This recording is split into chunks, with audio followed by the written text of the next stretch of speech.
now time for the Mike Wagner Show, powered by Sonic Web Studios. Visit online at sonicwebstudios.com for all your needs. The Mike Wagner Show brings you famous celebrities and amazing people from all over the world. Listen online at themikewagnershow.com and on Facebook, SoundCloud, Spreaker, Spotify, and iHeartRadio. And watch the interview on YouTube. So sit back and relax and enjoy the Mike Wagner Show. Hey everybody, it's Mike from the Mike Wagner Show, powered by Sonic Web Studios. Visit online at sonicwebstudios.com for all your needs. Looking for a professional website without breaking your budget? Sonic Web Studios is the answer. Sonic Web Studios offers fast, affordable custom web designs that blow the competition away. Call today at 1-800-303-3960. That's 1-800-303-3960. Or email to support@sonicwebstudios.com. Mention the Mike Wagner Show, get 10% off your first order. Sonic Web Studios, take your image to the next level. Also, the Mike Wagner Show can be heard on the MikeWagnerShow.com. You can check our Facebook page at Facebook.com/The Mike Wagner Show. You can download and listen on Facebook, SoundCloud, Spreaker, Spotify, and iHeartRadio. Also on Anchor FM, Radio Public, iTunes, Google Play, and Apple. Also take the Mike Wagner Show with you on any mobile device and subscribe to the Mike Wagner Show on the YouTube channel. We're here with a wonderful lady from Georgia. She's the author of several books, including Beguiled, Anitchrist, Parables of Joy, Eden, Knowledge of Good and Evil. She's also got an album out called Before Time Stopped, and she has Supernatural Dream at about 6 years old and spent 40 years of research, graduate of Valdosta State and Nova University, and she's also appeared on the History Channel, and just an amazing lady to talk to, and about the end times and what's going to be happening in the world. And live from the beautiful home in the Peach State, ladies and gentlemen, we bring you Dr. Joye Pugh. Dr. Joye, good morning, good afternoon, good evening. Thanks for joining us today. Hi, thank you so much for having me on your show. I'm looking so forward to talking to you about all the information that I've been gathering for a very long time. and a very long time. You had a supernatural dream at about 6 years old. You spent 40 years of research, and just tell us all about it. I'd love to hear about it. Well, I started out when I was 6 years old, and I had a strange dream. I woke up in the middle of the night after this dream, went to my grandmother and really wanted to go to the church and really get things squared away. I was born and raised on a South Georgia farm. I still live in South Georgia. And I'd gone to bed as a young girl, just like a normal little kid. And I had this strange dream that just really put me like I was at the end of days and was able to see something that was really very horrific. And that set me on a course to really want to know what it was that I saw. And because I witnessed what I felt like was an end of days scenario, and back in those days, I'm 62 years old, we didn't have things on TV. We weren't talking about Armageddon and things like that at that age of a child. And so it was kind of unique. It was kind of strange. It was scary. But at the same time, I felt like that what I had encountered, and that was seeing all this stuff happening around me and feeling like that it was something that I couldn't really explain.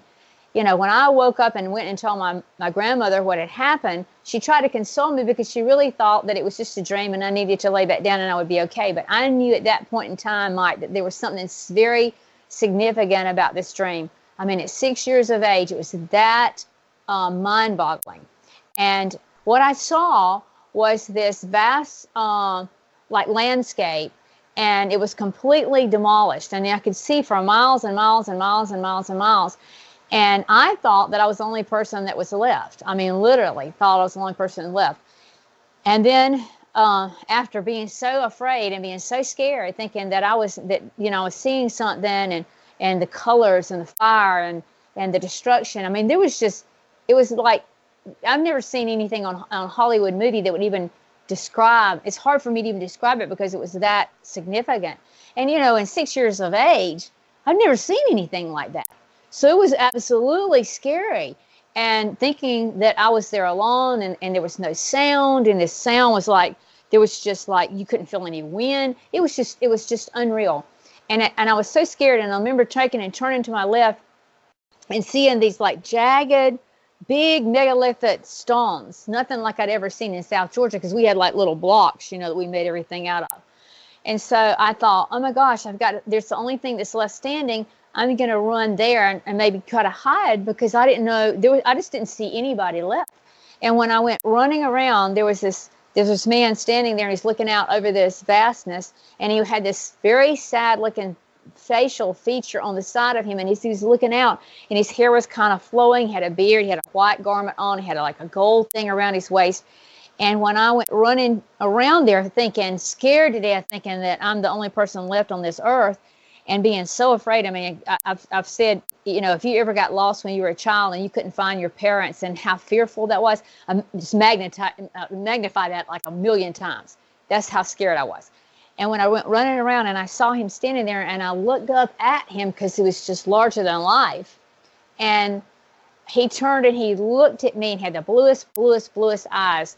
And he turned and he looked at me and he said, you know, never fear, I'm with you until the end.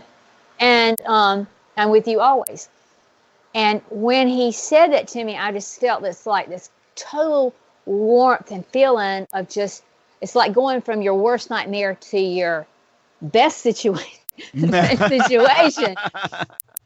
And when he said that to me, you know, never fear, I'm with you always until the end. And I was just kind of standing there in awe, because it was just like almost, well, you just can imagine a 6-year-old kid never seen anything like this, you know, and having that horrific situation all around me, but at the same time feeling that I had met this person that would be there forever, that I had no fear.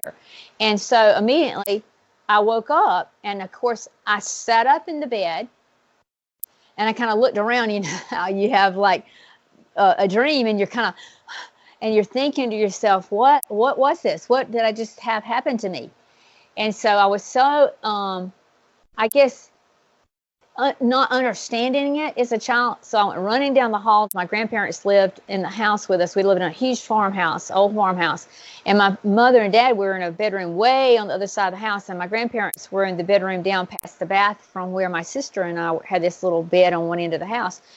And so I went running in there, and I woke her. I said, Mommy, wake up. And she, of course, she jumped up, and she wanted to see, well, what's going on, you know?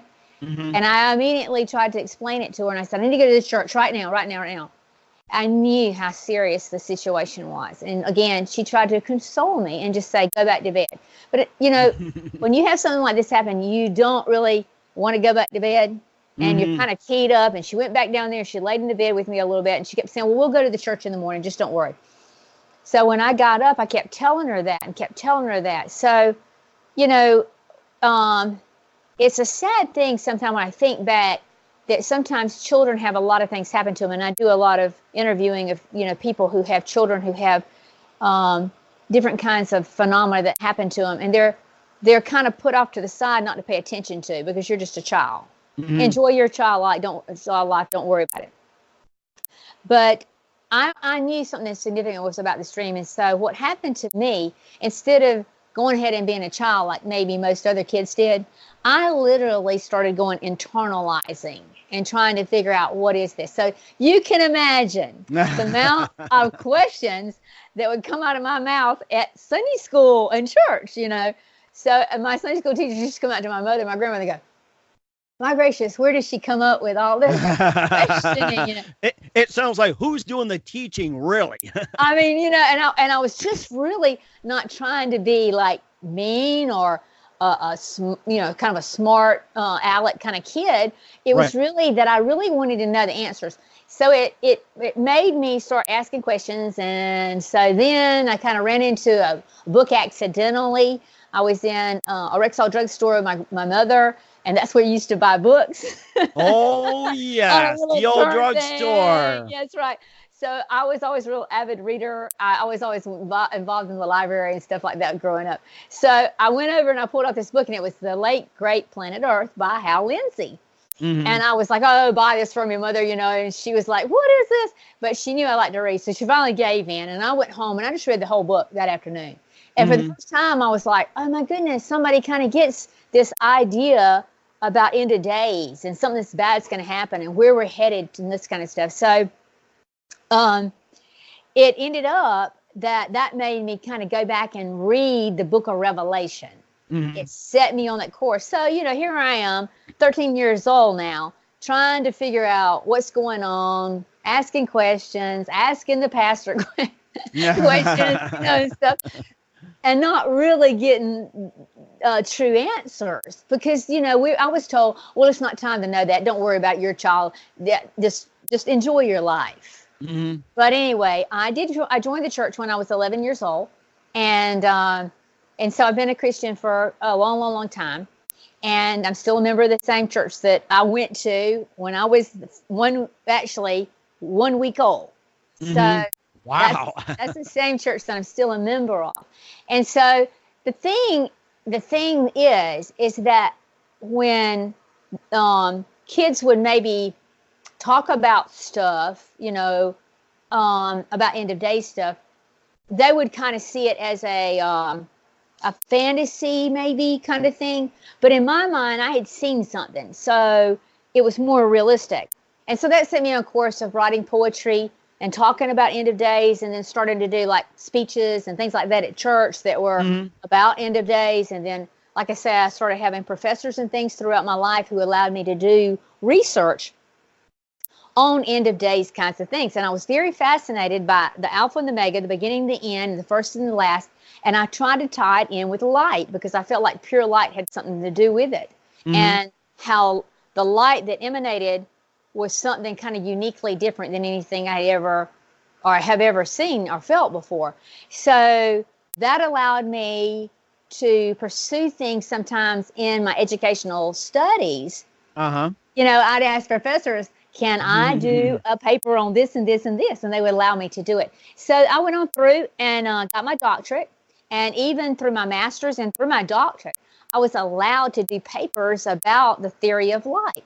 Wow. And Alpha and Omega and the beginning and the end. So, that was kind of unusual, because, that's kind of it's kind of taboo to bring religion back into studies sometimes, unless you are a major, let's say, in religion.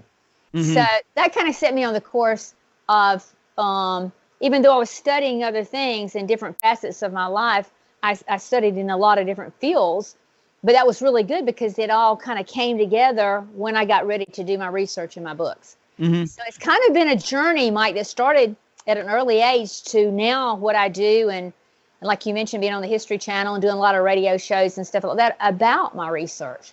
That was amazing, too. Before we get to your books, this question popped to mind. What were your thoughts on the Left Behind series? Well, the thing about the Left Behind series, and I felt like that was a really good eye-opening thing that came about to make people aware of the end of days.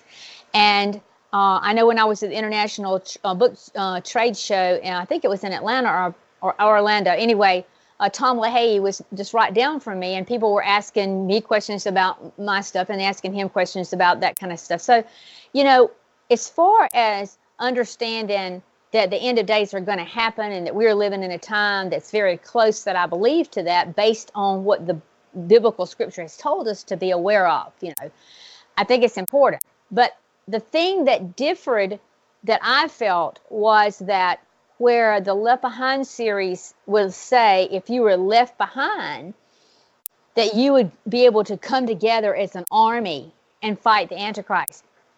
I fully believe that from the research that I've done is that if you are left behind, in other words, there's the word rapture is not in scripture, but the word catching away is.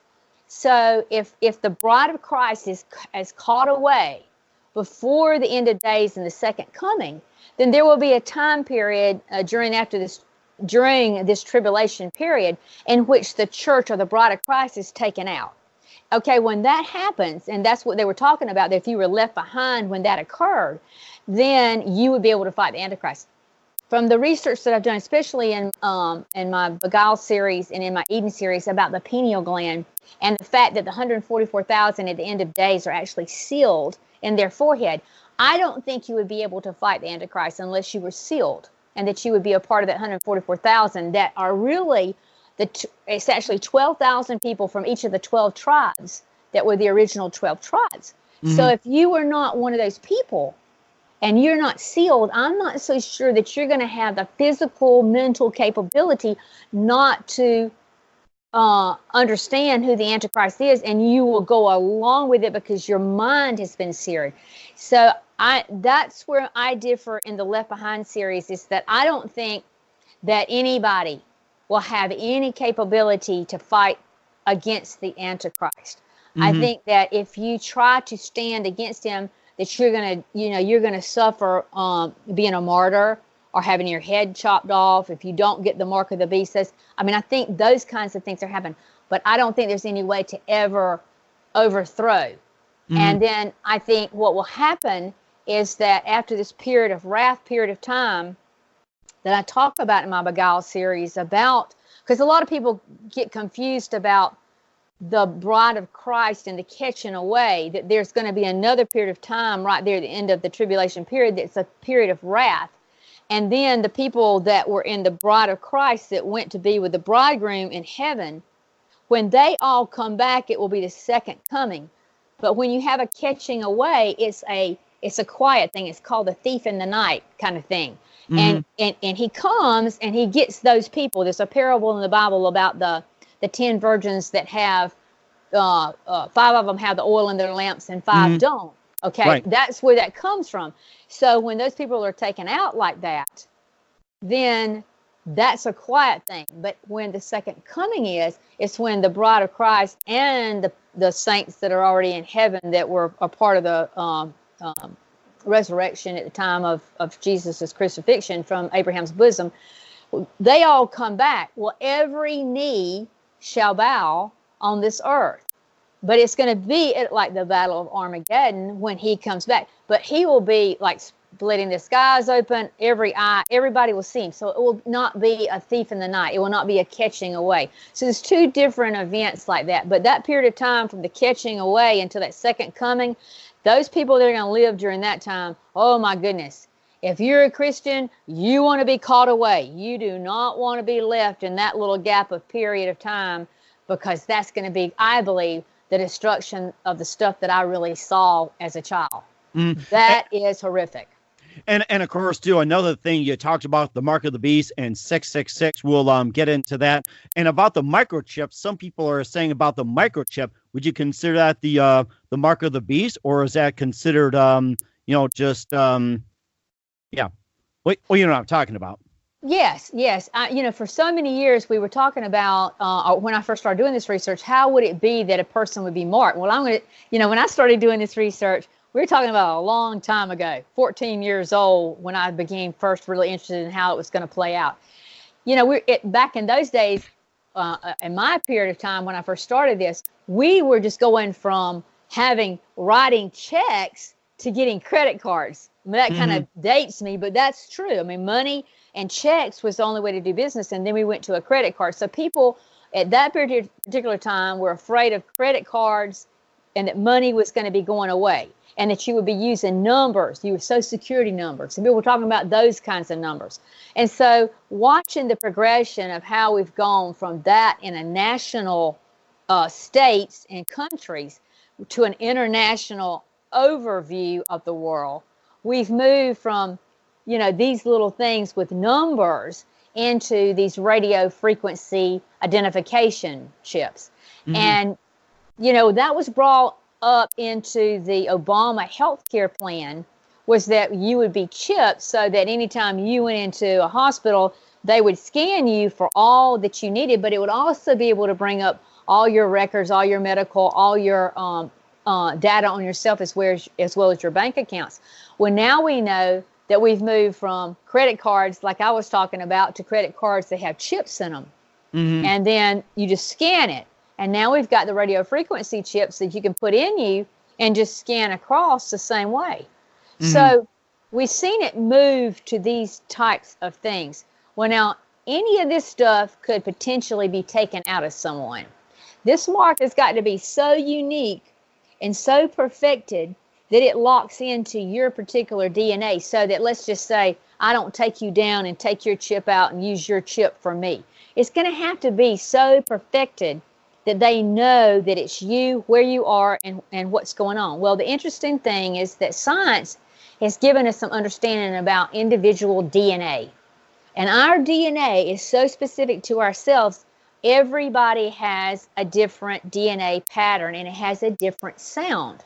Well, how do you put something in the body that's going to mark it? So I think it's going to have something to do with some kind of mark that literally is visible, but it connects itself to some vibratory whatever so that you could be scanned. And of course, we know how it's really being promoted now. If you're going to like travel and you want to get on Delta really quick, you know, they do the iris scan so that you can walk through and you just go right through because they know that it's you because your iris, everybody's got the different iris thing.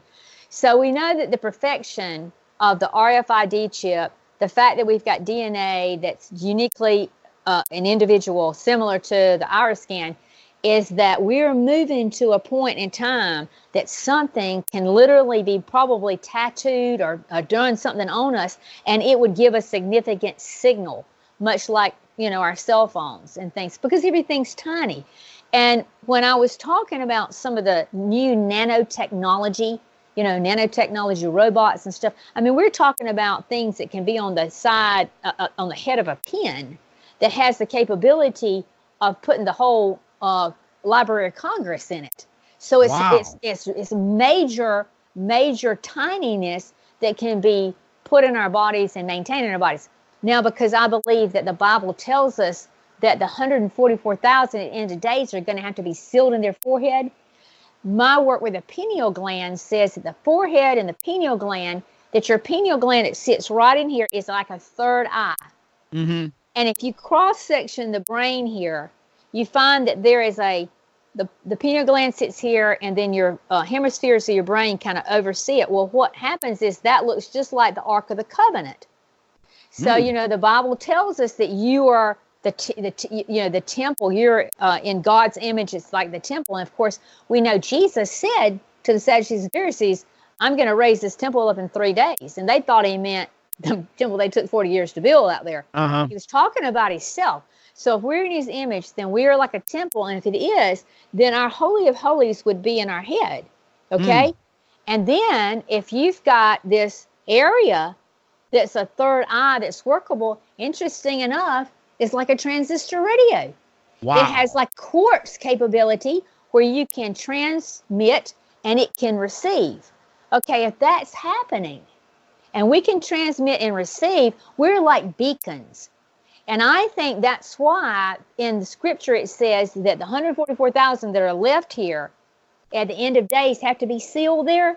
It's because if they're not, something to do with the forehead, and we know that the scripture says that you'll be marked in your forehead and your arm, or your right hand, I believe it is. Those areas, for some reason, are transmittable areas. And because that third eye is there, and because that can literally look like the Holy of Holies in the Ark of the Covenant, I think there's a reason and a significance to pay attention about the 144,000 having to be sealed. And if you don't get sealed like the 144,000 are going to be done, then your chance of fighting an Antichrist that has an ability to transmit and receive, and you don't have the biological capability to stop it, is very scary.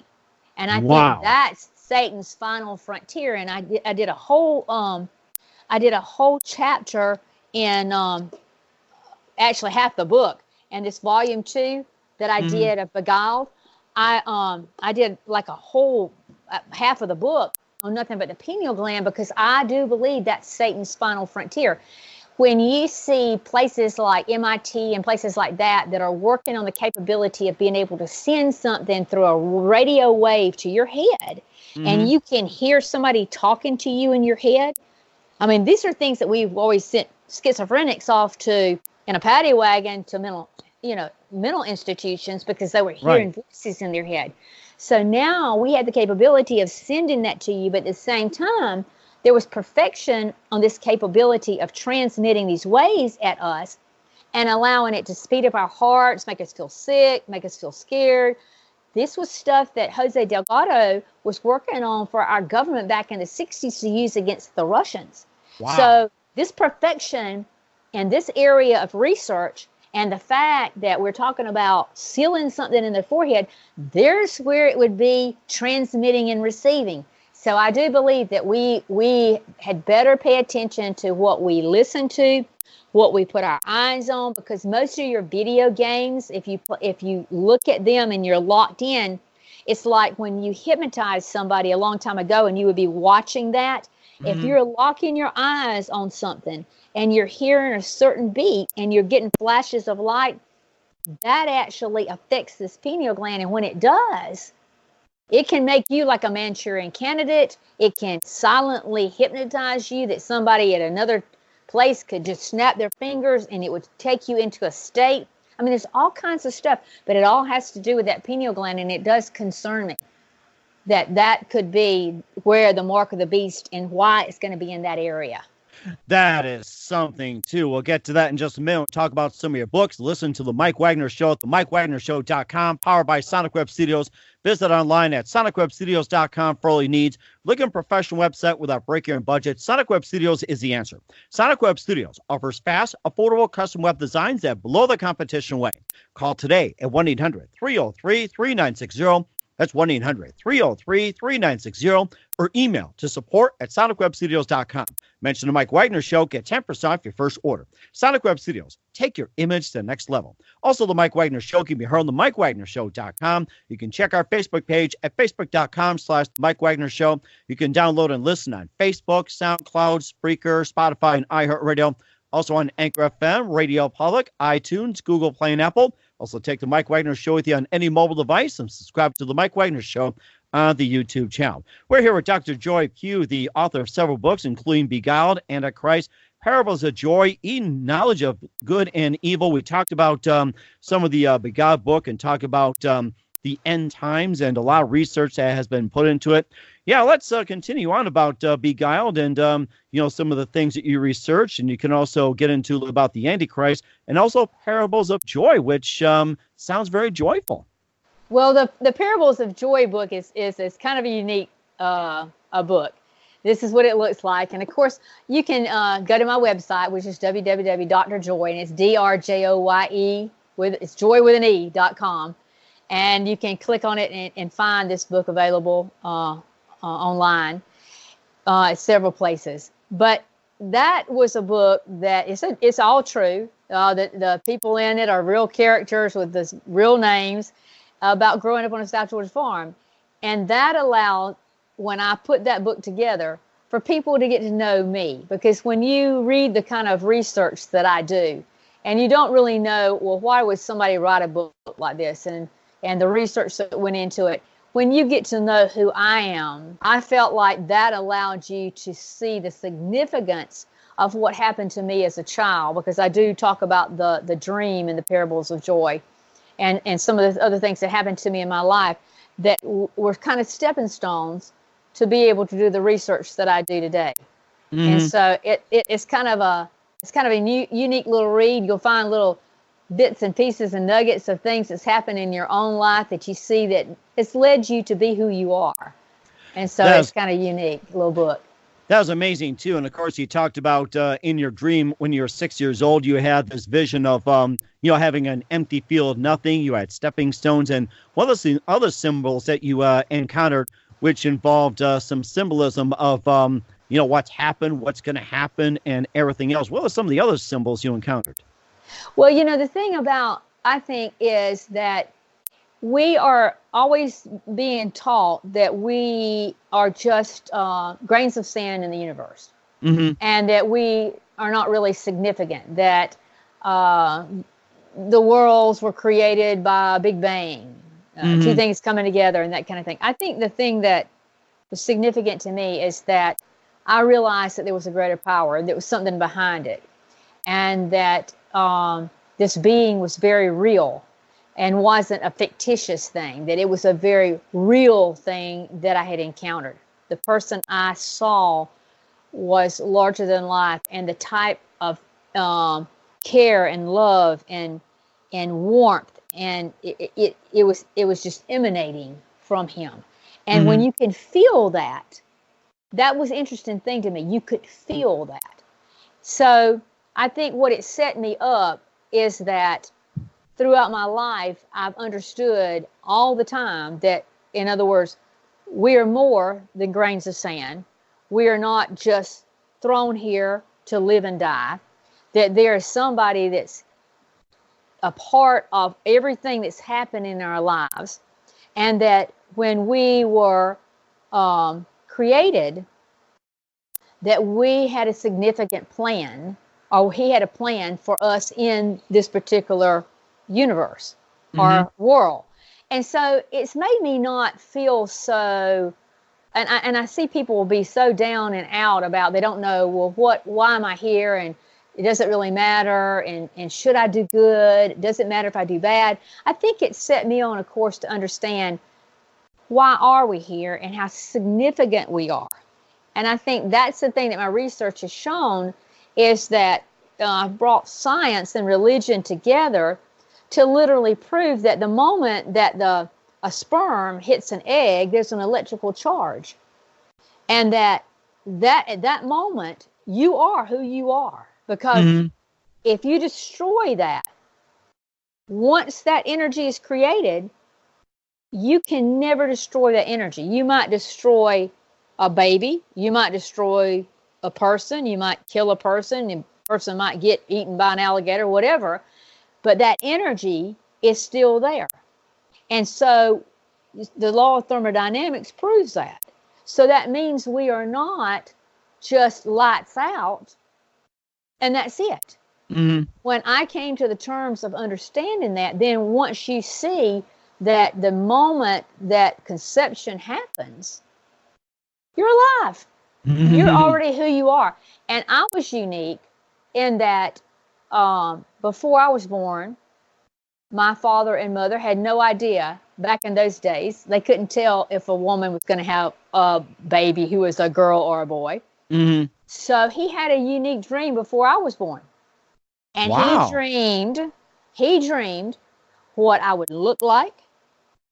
He told my mother, my grandparents, what I would look like, and that my name was to be Joy, and it was to be spelled Joye, which is very unique. Wow. And so when the doctor came out of the delivery room there in this little town, he called my dad in, and he said, to walking in where my mother was, and he walked in, and I was laying in my mother's arms, and he looked at my mother, which she, realized that I looked exactly like he had said. And he looked right down at me, and he said, "That's my Joy." Wow. And most everybody has middle names. Because he was not given a middle name for me. My name was Joy Jeffries. I do not have a middle name. So I use, on my books, I use Joye Jeffries Pugh, as my name. But Jeffries is actually my maiden name. I do not have a middle name. But that was the reason, is that he was given that name and that name only for me. So, now that I can look at science, and we can now see, through scientific method, that when the sperm hits that egg, there's this electrification. When that energy happens, right then, if that egg were to die, there's already a being there. So the controversy about abortion, and what I'm trying to say, once that happens and that energy's formed, that being exists. Now, because I've done so much research in after near-death experiences, afterlife things, what you typically find, especially in children are the best because they haven't been brainwashed by the, society not to say anything, or for fear you might be ridiculed or put down or lose your job because you're a professional. They will typically say, well, it's interesting. They know they were, for example, I had one that was in a swimming pool, died, swimming pool, drowned, 30 minutes or 45 minutes, not breathing. Comes back, tells the family that he saw this little girl and that it was his sister. They had never told him that they had had a child that they lost during the pregnancy. Wow. And when they took it, it was a little girl. So their son never knew that. Okay, these kinds of things tell you that there's something in the womb that already knew that being that he saw in a near-death experience, which he described as being in heaven, knew him as her brother, and he knew her as his sister. Wow, amazing. So, the thing about it is trying to show people now how science has proven the Bible to be true is amazing. Like, I mean, that's the thing, is that before, it's like there was a desire to keep science here and religion over here and never bring them together. But what's happening is, we've been putting down the Bible all these years because science was saying this, this, and this. Now we're finding out that science is catching up. In other words, science was wrong, and what the Bible always said was right. So science is proving religion, what we've been told. That is amazing. Scripture says, even when that God knew King David in the womb before he was born. I mean, it tells you these things. And so now that science says that, and I'm living proof. Apparently, my dad had some kind of whatever to have known that I was going to be a little girl, what I looked like, the whole 9 yards. And then for this child to have seen a sister. I mean, there's just story after case study, and you can't deny it. When you look at the scientific method, and when you do research, and you're looking for statistical significance, what are the odds? What are the odds in those cases? And once you build a theory, and you can look at the scientific method and say, here and here and here, and this is what happens, I mean, you can't really deny it. You just can't deny it. You can't deny it. That's right. Also made me think, too, about the dinosaurs as well, too. There's always a debate. Did dinosaurs exist or not? And now science has proved, according to what you said, that they actually do exist, it seems like. No offense, Barney. Well, the thing about this most interesting, and I've been doing a lot of research on that as well, because I talk about the generations of Earth. And in chapter 1 in Genesis, and how it gets started, and how it's a thing to replenish the earth. There's different generations that occurred on the earth, definitely for that. I do believe that whatever the Bible says is spot on. And I think some of the research that now we're looking at from a Christian standpoint is that when you look at the mammoth, and you look at the dinosaur, you kind of see that there could be a very strange significance between the two. And the fact that now we're looking at sediments and things like that, like from the Grand Canyon, the way we're taught that the Colorado River, ate that down over millions of years. Well, what's interesting is that now the sedimentary rate and where the sediment is spread out forever, which gives us indication that more than likely that occurred from a great flood. Well, the worst thing is now all these different dinosaurs have been found out in Colorado.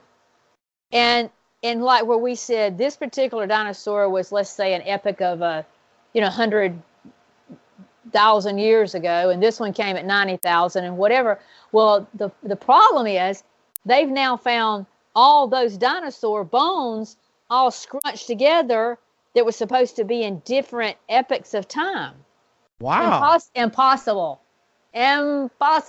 So that means that those bones, if they're all together and they're not in different layers of sediment, that this tragic thing that occurred more than likely was the Great Flood. And, when I was a little girl and visited out to the Colorado River in the Grand Canyon, I remember asking my father, again, question, Joy all the time. I was like, are you kidding me? That river did all of this? I mean, at a young age, I'm like, I don't think so. This is a little bit out in left field. or dinosaurs were thirsty. You never know. Yeah, I mean, but the thing about it is, we're starting to see where we've been off course. It's just like Charles Darwin, and I talk about this in my Eden book and my Beguiled book. When we were able to start looking at humanity and being able to see the different genes and the DNA and breaking it down, we've got something like 300 or 223 genes that the apes and all don't have. Okay, well, if you're a genetic drop down per Darwin, this stuff would have kept moving down. Well, it doesn't happen. And now they're starting to look at at humanity and be able to take epochs of time that different things would change from the maternal chromosomes and genes, because they can trace every human person back to an original mitochondrial DNA of a woman. And they call it Eve, interesting enough. Science actually calls it an Eve.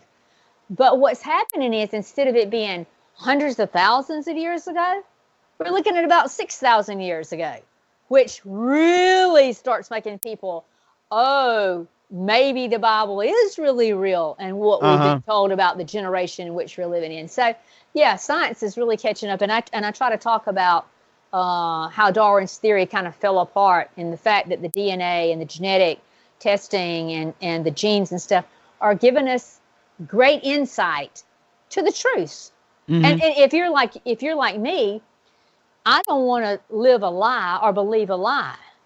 I want to know the truth. It doesn't matter what it's about. When I started doing my research, it was not to write a book to sell to somebody.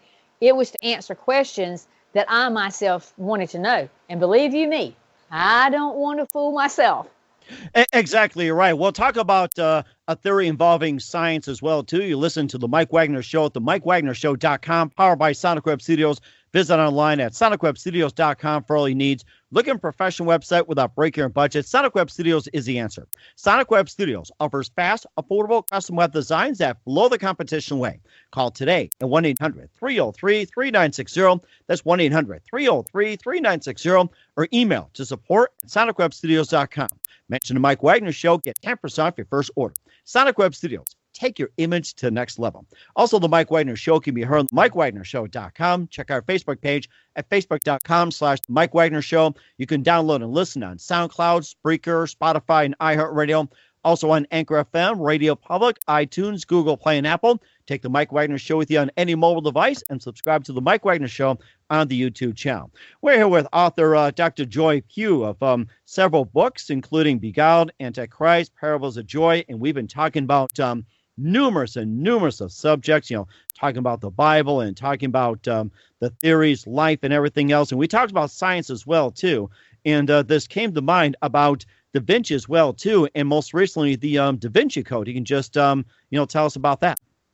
Well, when I was looking at the Da Vinci Code, and of course, those kinds of things are most important. I look back at a lot of history, a lot of mythology, a lot of things that have been very hidden as far as secret societies. And when I did my my series Eden, The Knowledge of Good and Evil 666, and it's a volume 1 and 2, and there's 2 big books like this. I wanted to show how a secret order had moved through history from really the days of Cain into the flood, how it crossed the flood, and how it became very prominent in our world, and how it kind of is the undercurrent to make things happen. And when I was able to see that there was a significant connection to alchemy and sacred geometry, and how those things had been utilized throughout history to do like coding and being able to, let's say, tell a story and use a story which you could repeat over and over and over instead of writing something down, and have a hidden cipher that you were actually, for you and I, it would be a story about King Arthur. It's a perfect example. And about the Holy Grail. There is a significance about the blood and these kinds of things. So what secret societies did, they didn't want to write down things. And so they made stories up that were told so that information could go from person to person. And yet no one, unless you were a member, understood the significance of it. It's kind of like double speak. I can say one thing, you think it means this, but if you're in a society with me and I say those words, you know that I mean just the opposite. Right. And so that's very significant. And the Da Vinci Code kind of exposed that to the world. And that was one of the things that I wanted to utilize in my work, is to show that some of the things that have moved through history and mythology, Da Vinci Code kind of brought out, as well as the King Arthur Holy Grail, the bloodline of Jesus. And hidden within the Camelot story is about King Arthur, and King Arthur having a Holy Grail, and that particular blood would bring about him being reborn again as a child. I mean, that was the significance of it. But the people who oversaw carrying that Holy Grail through history knew that they would get to a certain period of time in which that blood would live again. And that's the stories of Camelot. And that's where you get the Merovingian bloodlines and how the royal families try to tie themselves to this holy bloodline because they felt like that holy blood would live again. Well, when I started doing the research in that, and of course the Vinci Code came out and that kind of thing, and I kind of show that in my work as well, I wanted to be able to prove that what I thought was the Holy Grail was actually the Shroud of Turin, which is the holy shroud of Jesus that wrapped him after crucifixion. And his blood is covered in this. Now, when it was folded years ago, it's called the cloth of Adesso, and there's been such controversy about it not being real and being a fake and being painted by Leonardo da Vinci and just these other kinds of things. My work shows that that's not the case. This is a very authentic piece of cloth, that it does date back to the time of Christ. And we're seeing now the resurgence of the testing of the shroud and proving that it is from the time period of Christ. But the significance of it is that when it was taken up, and of course in all the four Gospels, it talks about the clothing that was left over there, the face napkin. The face napkin itself is called the face napkin that is in Oviedo, Spain. And it's called the Siderian cloth. But it matches the same blood and is exactly the same linen and everything that was on the Shroud of Turin, so they match each other. And that cloth has been in Oviedo, Spain for almost since, I think, 500 AD, I think is when it was first put there. So we already know that because it matches the shroud and it was the same thing, that cloth of the shroud is at least, 500 AD. Well, when you go back and you look at Joseph Arimathea, and there's other theories that Dittus was one of the people that took the cloth and took it to Adesso, but yet they were showing it as a mandolin. They called it a mandolin. And in your secret societies, they knew about this because what it was a fold. It was like an image of Christ. Let's just use this book. On the image there that was like that. And what they would show was only that facial stuff. And when people touched it, they were healed. So the cloth was hidden to keep it from people knowing about it. But then when Constantinople was actually ransacked by the Knights Templar, that cloth had been moved around from Adesso to there, and then it was taken by the Knights Templar. And then it was carried through history with the Templar right on up until it was bequeathed to King Umberto of Italy. And when at his death, it was bequeathed to the Pope. And now that's why the Roman Catholic Church owns it. But we're talking about a cloth, actually two cloths, because the Siderian cloth and that carry the blood of Christ. And when you talk about the Holy Grail, they're talking about holy blood. Wow. So I fully believe that there's a connection in that the secret societies who first grabbed hold of this was doing nothing but trying to get that blood. And interesting enough, the Knights Templar were always also trying to get pieces of the cross. They were after the bones of the saints. I mean, the bones of Mary Magdalene. There's all these kind of things that they were after. They were after the spear that pierced Jesus' side. Well, if you look at the spear of destiny, those kinds of things, guess who was most interested in these things? Hitler. What was Hitler involved in? Hitler. Just think about all his little scientists, all their little desire was to create an Arian race, a perfect race, to get rid of the chosen people of Jesus, which was the chosen lineage that came out from the Garden of Eden and became the true Israelites, to get rid of what they would call pure Hebrews or pure Israelites, replacing it with something else. And that's what Hitler and Mengele and all of them were involved with, was creating twins. And of course, we know that there's always been the speculation that in South America, where there's a twin city, that's where Mengele and Hitler, and we know the Vatican was able to move some of those scientists away undercover dressed as priests. And then to have that set up, and in South America, in this twin city, it's named because there's all these twins. And supposedly there was this doctor that was doing artificial insemination way back. And now we've got these twins. What were they trying to copy? Or what were they trying to make twins out of? I watched a movie the other night that I had written about in my book, Eating the Knowledge of Good and Evil, that was called The Boys from Brazil. And Gregory Peck played Mingle. But the deal was that he was trying to bring about, like 64 Hitlers had been born. And they had used, oh my gosh, they had used cloning, just like I had said. I was like amazed. They were talking about this like way back because that's an old movie. And I'm thinking, okay, this is interesting because when I did the research and I found out that cloning is not something brand new. Everybody thought cloning started with the Dolly the sheep. You know, wrong. Cloning's been going over since the 1800s. They were cloning frogs. Well, interesting enough, the Knights Templar, who went underground and they were attacked and they came back up as the Knights Hospitaller. And then you had the Rosicrucians. And then you had the Rosicrucians who were trying their best to keep flesh alive. In other words, they were able to keep flesh alive. And there's no problem in doing that because, like I mentioned in my book, Eden, the first tumor, cancerous tumor that was ever taken out of a woman, pieces of it are still alive in petri dishes. Okay, you just feed it certain proteins and you can keep flesh alive like that. The problem was is you couldn't keep the spirit within the flesh. That was another thing that Hitler and them were working out. How do you keep that in the flesh? And then the other thing was, how do you find the true Hebrews? And when you realize that Hitler was killing the true Hebrews and Israelites, but he was letting what we call the Khazarian Jew go because that's a mixture between a Hebrew and a Babylonian to make this Khazarian Jew. Those people were allowed to rule the state of Israel. Wow. He was only getting rid of the pure ones, and he was genetically able to figure that out.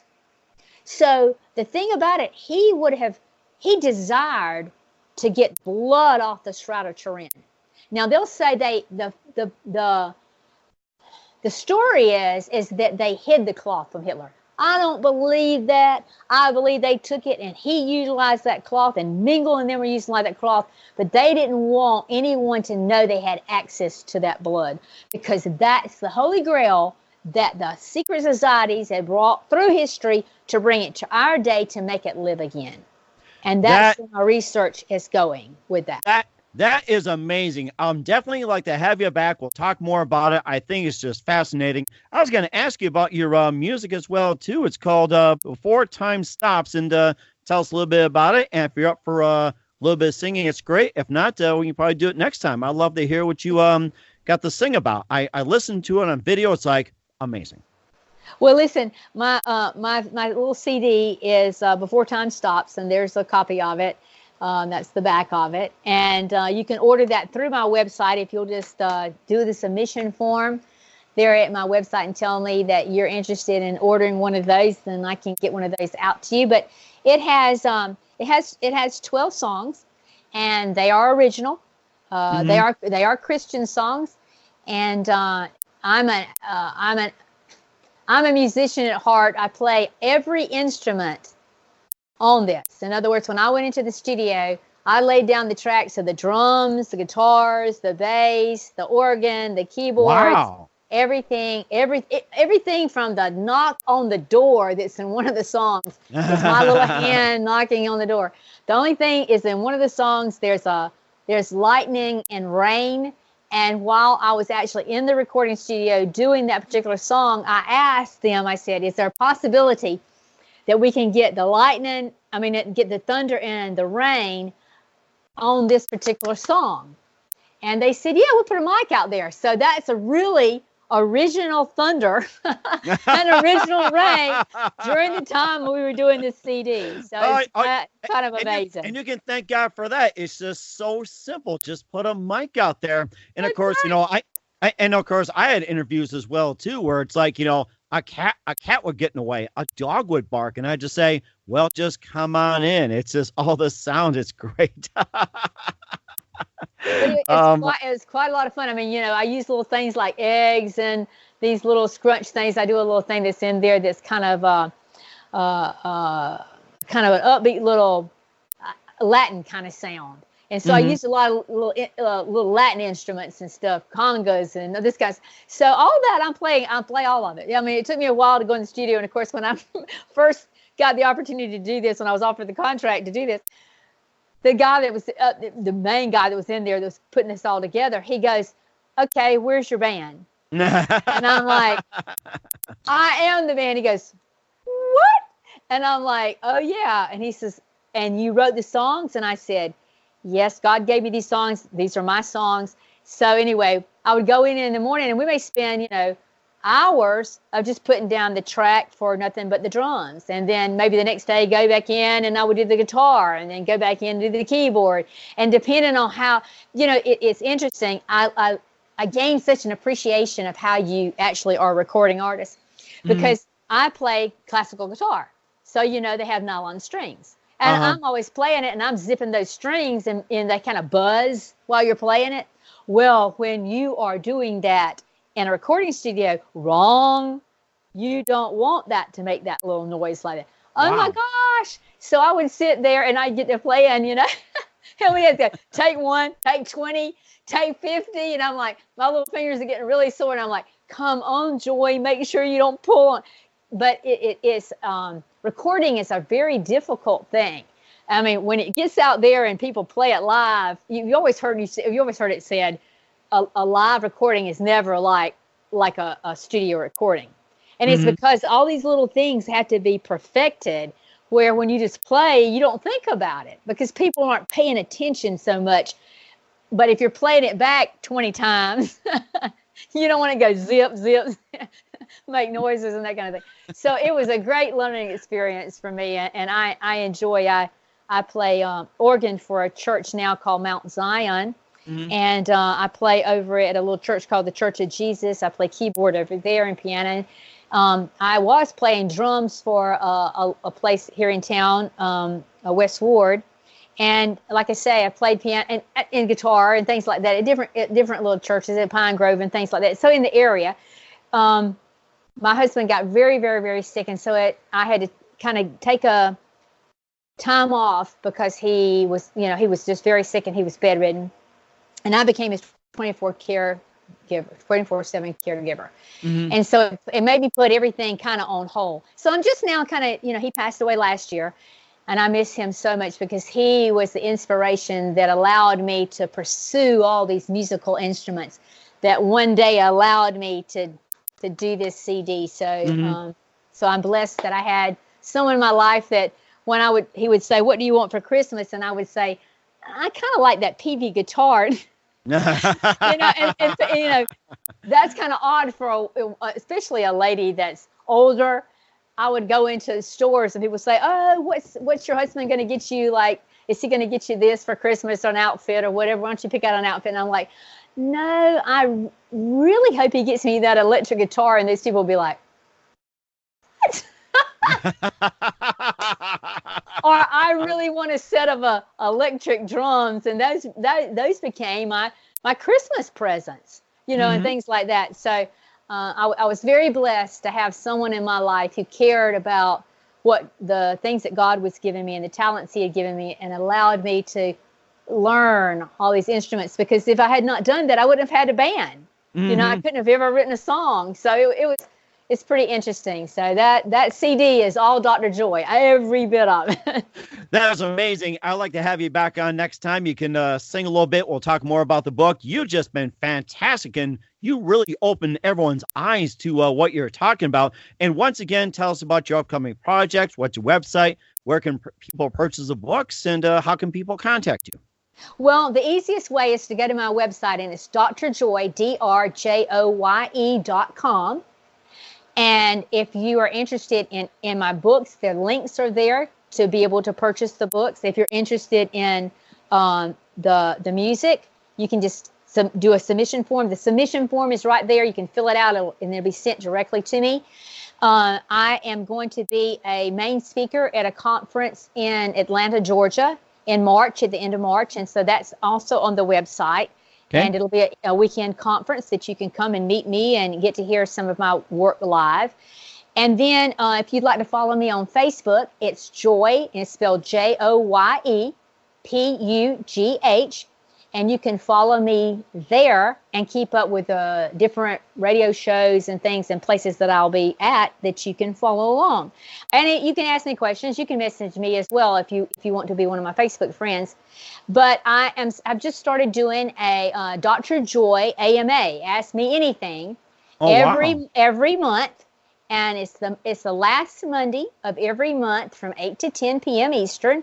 And if you're interested in a particular area of my research or you want to ask me a question, if you'll fill out that submission form at my website, then I'll be answering the questions that I get from the submission forms each month on that radio show. And so you can have your question answered by me on my radio show there each month. That is amazing. We look forward to it. And Dr. Joye, you've been such a huge blessing. God bless you. I'd like to thank you for your time. Look forward to having you again soon. And please do everybody a favor, okay? Can you? One thing? Keep us up to date. Keep us up to date. I will definitely do that. And I'd love to be back on your show again. Thank you so much for allowing me to be your guest tonight, Mike.